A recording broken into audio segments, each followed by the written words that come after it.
On October 7th, Hamas launched the most deadly war on Jews since the Holocaust. They killed 1,200 innocent people. They took 250 hostages. 100 of them are still being held hostage. I know members of families of hostages who are still being held, American citizens.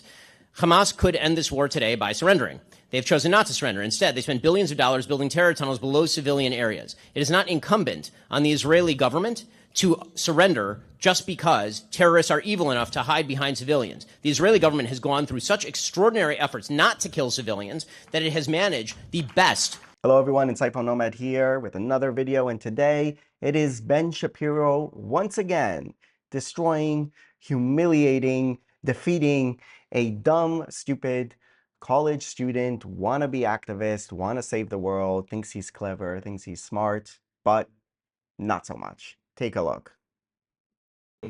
As an American Jew, how can you continue to condone the actions of the Israeli government, condoned by the U.S. government, in the Gaza Strip, where over 40,000 people have died, including Palestinians and Israelis, and large numbers of children and civilians? How can you continue to condone those actions? Okay, hold on. I want to correct you. I don't just condone the actions of the Israeli Defense Forces and the Israeli government. I celebrate and laud them.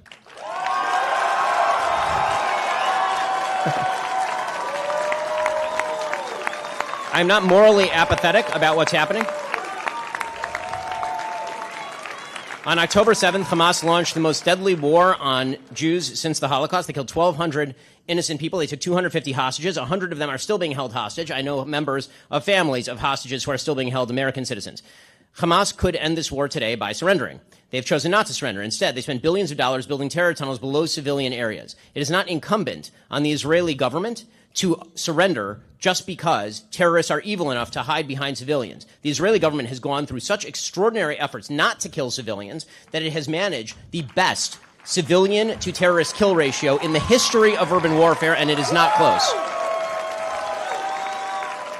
I personally know soldiers who have gone door to door in the Gaza Strip who have risked their own lives to prevent civilian death. Israel has complete and utter air superiority over the Gaza Strip. Turns out that Hamas doesn't have an air force. They just had a series of tunnels where they hid all their leadership while their people suffered, after their people voted for them, and then they effectively established a dictatorship over the course of the last 20 years. Israel, with their complete air superiority, certainly would have had the ability to commit full-scale human atrocities had they wanted to. They have complete air superiority. They could have used F-35s and simply turned the place into a parking lot. They did not, in fact, do that. They moved vast scales of population. In fact, believe it or not, there have been more births in the Gaza Strip since the beginning of this war than there have been deaths in the Gaza Strip from the war itself. That is a very poor way to conduct a genocide.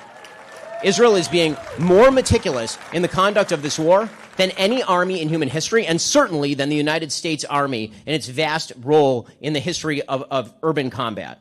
That is uncontested. What is Israel supposed to do? Simply say that you get to play tag, you take Israeli citizens, you kill 1,200 people, you hide behind a baby, you hide behind a civilian, and now Israel has to preemptively surrender? That is a great way to make sure that terrorists always win. What Israel has done ought to be celebrated by the Western world, because they've demonstrated that if terrorists decide to launch a war they cannot win, they will be eviscerated from the face of the earth as they ought to be. Do you not want ceasefire now? I do not want a ceasefire until Hamas is destroyed and all the hostages are back. I want... Yep. And you know how that could happen? It could have happened October 6th. There was a ceasefire on October 6th. And then there wasn't a ceasefire starting on October 7th. And there could have been a ceasefire again on October 8th, even after all of the death. If Hamas had surrendered its top leadership to international justice, if it had released all of its hostages, and if it had turned over its rulership of the Gaza Strip to some sort of decent body that wouldn't have reinstalled terrorism at the top of the food chain. I mean, what exactly is the excuse for Hezbollah getting involved in the war? Hezbollah isn't even in Israel. Hezbollah has nothing to do with Israeli territory, and they've been launching 8,000 rockets between October 7th and now. Now it's more like 12,000 or 13,000 rockets, hundreds of them every week. What is the justification for that? There is only one way to defeat terrorism, and that is to win. You do not win wars with ceasefires. You do not win wars by losing.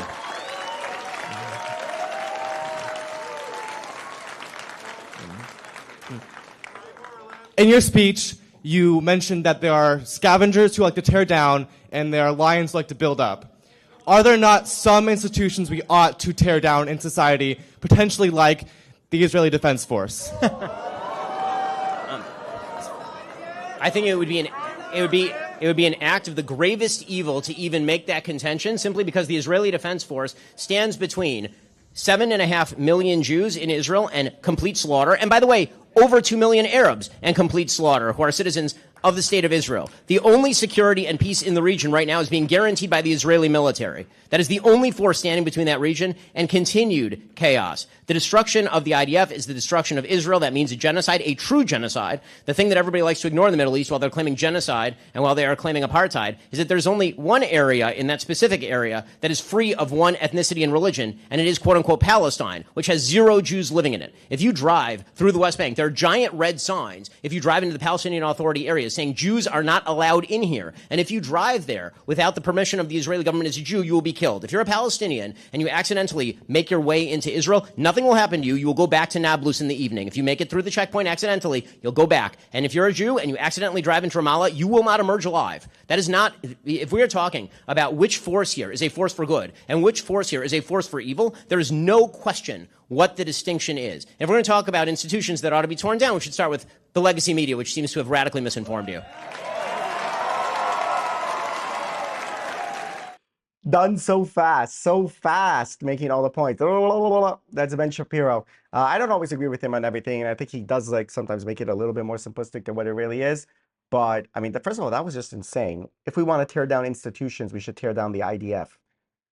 That is not, you know, if you're in the US and you don't like an American institution that is not working properly and you want to, you know, vote against it in the US, fine, tear down the American institution. Like, I don't like, let's tear down institutions, so let's tear down the military of another country that without that military, they would be completely wiped out. That is such an insane thing to say. I mean, these students are so stupid. And Ben just like eviscerated him over there. And one thing there that Ben said that, you know, when he asked, do you as an American Jew, like, oh, as a Jew, you know, these as a Jew people, I'm a Jew and I'm against what Israel does. So like now I have authority.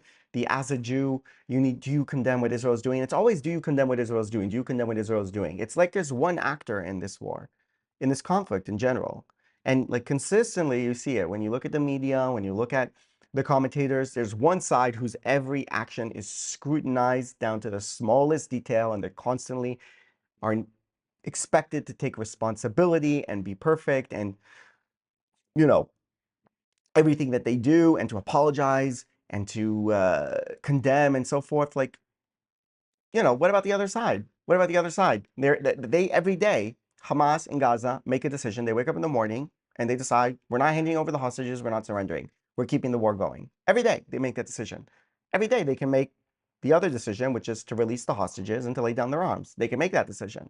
Just like they could have made the decision on October 7th not to launch the attack. Just like they could have made the decision in 20 years they controlled the Gaza Strip not to divert all the resources of that enclave, and they were considerable because they get so much international aid, into the war machine against Israel, into the rockets and into the tunnels. They could have said, instead of our goal is to annihilate Israel and wage jihad and kill Jews, as their charter says, to say we want to make peace with Israel, and then like act to actually build something productive there. That would be holding them to a certain degree of accountability for what they do. And I think definitely there is something to be said for when someone goes and says, do you condemn what Israel does? That no, you don't fall into that trap. You don't fall into that trap of you are constantly sitting in the booth of the accused at court, right? And being accused of things, and you have to constantly like, you know, ask your lawyer and your defense, like, and you have to always be defend or condemn what Israel is doing. You're constantly, in that case, if you're on the defense all the time, you can at most survive, maybe. Either survive or lose. You need to move into offense mode. When they ask you, you need to, it's like you need to go and say, no, they're the ones who are doing A, B, C, D, up to Z, 10 times over things that are terrible and wrong, and they shouldn't be doing that. They need to be in the booth of the accused once in a while and not just the Jew. And that's what Ben Shapiro did there to that very stupid, woke, whatever, I don't even know want to say student, just like decapitated him there. I mean, his responses were so fast. only he can speak like endless amounts of just hard ass truths launched against that very stupid student, and it was glorious to see. All right, guys, Insightful Nomad here. Don't forget to like and subscribe to my channel. Also, I suggest that you watch some of my vlogs. in the Arab and Muslim countries that are some of my best vlogs, I think, in Egypt, in Saudi Arabia, in Morocco. I think you'll learn a lot about the region. That's all for now. See you next time.